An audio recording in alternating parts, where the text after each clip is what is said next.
Director Todd Phillips hates the Joker. What? And I don't mean the character from the comics or anything, but the version of the character that he made in 2019 is because this movie is very anti-Joker, anti what the incels loved about that film and all the controversy that brought on back then. So in order to course correct, he made this movie as a sequel. And while I think it was a good merit of trying to calm down the incel growth and then having Joker as a poster boy, he may have alienated everyone else. Let's talk about it. Arthur Fleck is institutionalized at Arkham, awaiting trial for his crimes as the Joker.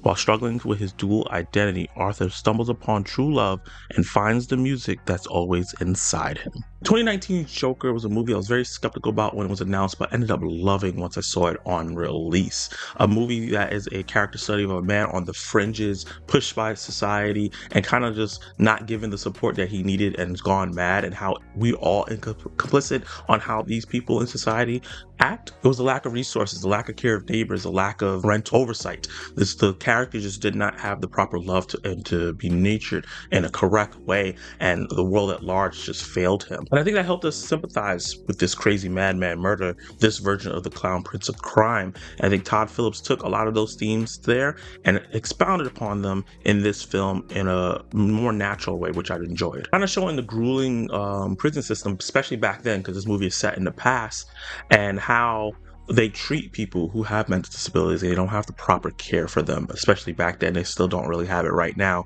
And showing Arthur just kind of in a comatose state, and how all the people that are kind of like him are being treated horribly and being taken advantage of. While a lot of that is a lot of merit from the 2019 film and this one, what I think Todd Phillips didn't expect when he made that film was that people who are misogynists and incels to kind of take the Joker as their poster boy for why they do the things they do, the way they treat women, especially the way Arthur treated women in that film, specifically the whole fantasy that he had with Zazie Beetz' character. A lot of people took that upon themselves, the way they have fantasies about people and then berate them online, talking about why you don't love me. A lot of that excited them, and I think that Todd Phillips did not like that response because that was not his intention. So I think he made this sequel specifically for them to spit in their faces and tell them like, hey, let's pop that little fantasy bubble that you have. And I think in the efforts to do that, he's created something that's very conflicting with itself. In this film, as the trial of Arthur Fleck, aka Joker, in this film draws closer, he gets a more support from people from the outside. Of the ending of that film that we saw, where a lot of people were in that mob and they were supporting him, a lot of that is still continuing, growing in this film. And the number one supporter is a fellow inmate, and that's Harleen Quinzel, played by Lady Gaga. Going by Lee for most of the film, which was a cool nickname. I like that. Gaga is great in the role. She brings a lot of moxie to the film, a lot of mystery. You're always trying to figure out what her actual goal is. And her obsession growing for Arthur Fleck, aka the Joker, was really something to see, and like a lot of the backbone of the film and some of the most interesting parts. Seeing them connect over their shared madness was really interesting, and then her having her own agendas I thought was really, really, really dope. The movie's name is Joker Folie A Deux, and the description of that is a medical term that talks about two people sharing a delusion, two mad people sharing delusion, and they definitely expound upon that in this film with these two characters. This is the basis of their love, their relationship, their growing friendship in this film. They're both their fantasies combining and trying to bring each other to life, I guess. But they were seeing the world so dull, but they started seeing the world in color once they met each other. Both Joaquin Phoenix and Lady Gaga are giving really, really good performances, and they both really stand out in the film, and their chemistry is super solid. It's not the best. I don't think there was like an instant chemistry as much as I wanted it to be, but I still think that they had a really solid connection with each other as actors. What I thought was very anti-Joker and very different was the dynamic between Harley Quinn and Joker. When you read the comics or watch the cartoons or even see live action iterations of them, Joker is this abusive, manipulative character, and Harley Quinn is this Stockholm syndrome. She loves him despite all the abuse, which, you know, incels kind of love. And in this, I don't want to say the roles are reversed, but it's a little different. The power dynamics is different because of Arthur Fleck's situation. This is, I think it's a flip on how people romanticize Harley and Joker a lot. A lot of people dress up as them. A lot of people talk about they want their love. I think recently that started to stop, but I think he took time to really destigmatize that relationship. And the film's first half is basically Arthur Fleck almost like comatose, like I said, walking around aimlessly, not really smiling, not really showing any emotion, being bullied by guards, being berated by the inmates. And it's not really until he meets Lee where you see a smile, you see him coming to life, and it comes in conflict because he has a lawyer who's trying to help him get a better life, get himself out of this system, because she feels like he really does need actual help. We need to acknowledge the elephant in the room. Francine. Despite Todd Phillips and Lady Gaga trying to renege on this being a musical, it is. It's definitely a musical. I don't know what they were trying to say it wasn't, because they announced that it was a musical at first and saw the negative reaction. And there's a lot of musical segments in this film. And to me, it's a strength of the film, but also a hindrance. The dance numbers are a look into Arthur's mind. When he can't speak or say what he actually wants to say, he goes into this world, and then the musicals start happening. Sometimes it happens in real life too. I wasn't sure sometimes if that was a delusion or not. Well, that was an interesting part of it. A lot of the best musical moments are in the back half of the film, where his moxie starts coming out and some of the most violent parts of the film happen, which I thought was also very anti-Joker. I think a lot of people in the 2015 film got a lot of catharsis seeing him attack people who he perceives as bullies and people who I think incels would call chads. Here, a lot of the violence is in this fantasy, which I think takes a lot of catharsis away, not for only them, but us as general audience members. And as a character, the Joker has always been an agent of chaos, a very violent character, a very evil character, and I think that Todd Phillips tried to take the time from the beginning of the movie to this movie to really boil down what Arthur Fleck is going through and where that chaos is coming from, for us to really understand what this character is. Should we sympathize with this character? I think that's a big theme throughout this movie that gets answered by the end. However, there are way too many singing portions in this movie, too many set pieces where they're singing in this film. And the problem is that a lot of them aren't good, especially in the beginning of the movie.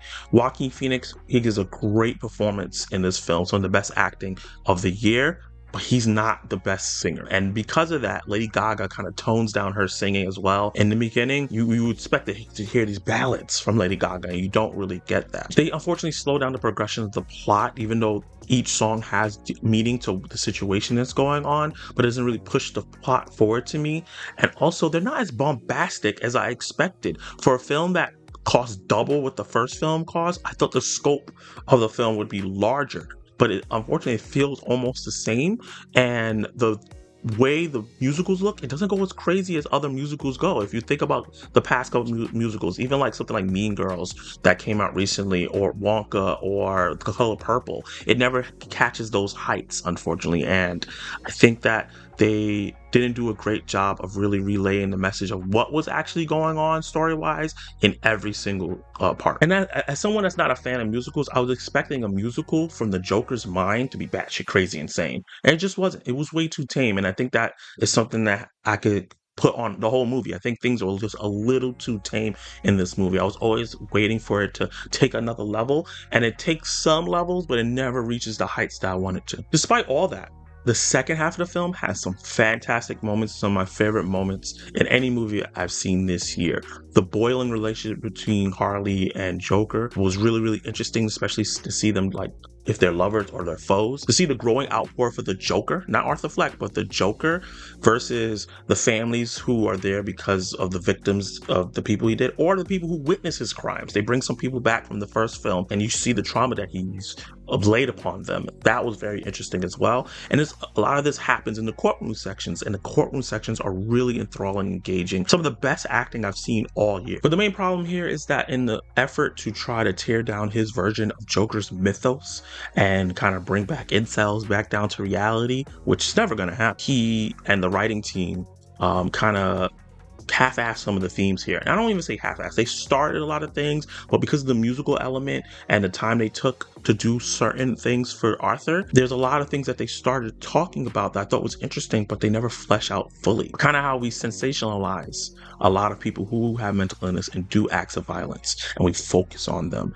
And people get obsessed with them and want to learn everything about them. We've had a bunch of serial killers who are so famous, and we get so many movies and TV shows about them to make sympathizing about them and making people feel like, oh, I could be just like that guy. I really wish they went really deeper into how that can inspire people to follow in those kind of people's footsteps. You combine that with an ending that's going to be super divisive. I feel like people are either going to feel deflated, confused, or conflicted. And I'm one of the few people in this film that's a little conflicted on the ending. Like, I really like what they were going for with the ending. I think the road there was a bit rocky, unfortunately. I like a lot of the elements in this film. I think Phillips did a great job of naturally continuing the sequel. I feel like he actually had an idea to continue from the original Joker. I just think that he tried to swing for the fences a little too hard and didn't have the expertise to really go as bombastic as he should have. I think the numbers in the box office show that a lot of the general audience is not going to the theaters to watch musicals.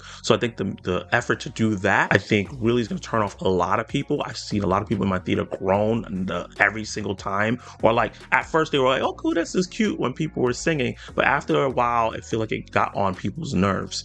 And I think a lot of people in the general audience is going to feel like that because the singing is not the best and a lot of the lyrics are not hitting as hard as it should in a lot of the set pieces. I love the first Joker, right? It's a film that I really enjoyed and understand everything that was going on. I wanted to love the sequel. I like it, but it's a bit of a letdown in terms of the execution of the film compared to the first one and how they fleshed out things and really nailed things in that first one, where I wish they could have nailed things here. I don't think this is a run to the theater sequel like the 2019 film was, but it's a flawed but really solid one.